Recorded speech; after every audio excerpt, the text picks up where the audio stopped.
What is the purpose of life? There are different people who would behave in a different manner in the same situation. Someone would be very hyper, someone would be very relaxed and calm, another one would be very angry. Why in the same situation we behave in a certain manner? What is the trigger point? Yes, we all are unique, no doubt about it. Each one of us is unique. But why is the question? The answer to this lies in your birth chart, your Lagna chart. It talks about the 4 pillars of life. According to Bhrigu Samhita scriptures, Bhagavad Gita, it talks about Purusharth, the 4 pillars of life. Dharma, Artha, Kama, Moksha. Dharma is the path of duty.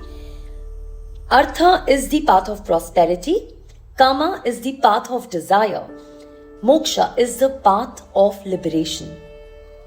When we were born, when we entered this world, planets were in a specific position. That is like a blueprint of your soul. Basis your allotted karma or the prarabdha, your past karmas that you have accumulated, the planets are placed in a certain way and there's certain events which are promised in your life. But the intensity of those events can change basis your current karmic actions. So that's why we say don't stop doing good karma, because your current karma defines the intensity of the events. Events are destined, but how it will happen, with what intensity it will happen, changes with your current karmas. But let's try to understand how the purpose of your life, Dharma, Artha, Kama, Moksha, we can see in your birth chart. It's very, very beautiful. It's very logical if you understand planets, if you understand. So there's a very strong science behind it. And I am really intrigued by it. I want to share it with you. Come. This is the blueprint of your soul. This is how it looks like. This is a Kalpurush Kundli, which is the base of Vedic astrology. All the charts are created using this as base. Now, these are the 12 houses: 1, 2, 3, 4, 5, 6, 7, 8, 9, 10, 11, 12. And the pillars of your life are Dharma, Artha, Kama, Moksha. These are the 4 pillars of life. Purusharth. How do you identify it in the Lagna chart?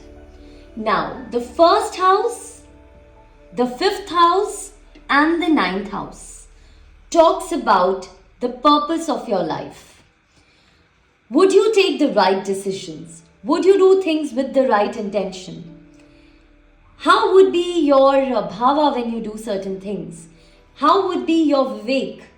Everything is answered here looking at your 1st house, 5th house and 9th house. That's your dharma. Let's move on to the 2nd pillar of life, which is Artha. Artha is part of prosperity. That would come if you gain wealth, if you are stable in your life, if you're getting the right income, you don't have too many debts, enmity in life. So that's how we look at Artha, accumulation of wealth and stability. How do we see that in your chart? The answer lies in 2nd house, 6th house and 10th house. 10th house is also house of career. So this talks about your Artha accumulation. 2nd pillar. Let's move on to the 3rd pillar of life, which is Kama. After you have done things, once you have understood the purpose of your life, like the duties that you need to fulfill in this birth, then you have understood how much wealth you're going to accumulate.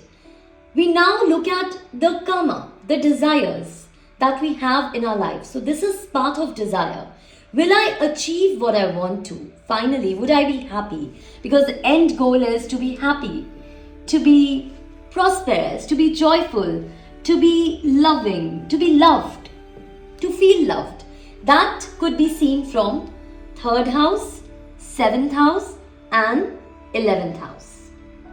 So that's your house of desire. We have the answers here. Finally, we talk about moksha, house of liberation. That's like after achieving everything, still we look for some kind of seeking. We are not complete until we find our own journey, our Atmic journey.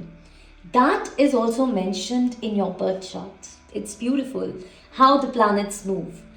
They tell you about different events, so we'll talk about that. But let's look at the houses which talks about liberation. You have the fourth house, you have the eighth house, and you have the 12th house. So this is how you can look into the four pillars of your life embedded in your Lagna chart. It's so beautiful. This is like a GPS. It's like a roadmap. You know, dharma, artha, kama, moksha. Why certain events are happening in a certain way. You have your answer. This is like a blueprint of your soul. And of course, the intensity of that event depends upon your current karmic action. So how you do, what you do, depending on that, the intensity of the karma, intensity of the events goes up and down. But in short, we have 12 houses, we have 12 rashis, we have 9 planets. Houses are constant, rashis and planets keeps moving around. And the permutation and combination of houses, rashis and planets, that's what is astrology, Vedic astrology, all about. What you just saw was like a trailer. Little sneak peek into your little soul world. But there's so much more that you can gather by looking into your Lagna chart. What is the degree of your planet? What is your nakshatra? What are your nakshatras saying? There are 27 nakshatras. What are different kind of situations that could happen with different transits? So all this you can actually understand by looking at your Lagna chart. This is not just about prediction. It's about preparing oneself. Life is like an examination, right? And this Lagna chart and the placements of planets, they're like hints, right? The cheat sheets that you have been provided. And you have to find your ultimate purpose. If you want to deep dive more, you can always write to me. All you have to do is provide me with your date of birth, your time of birth, and your place of birth. With these 3 things, I can help you with your Lagna chart understanding. So, you can always write to me. You can WhatsApp me as well. And we can take it up from there.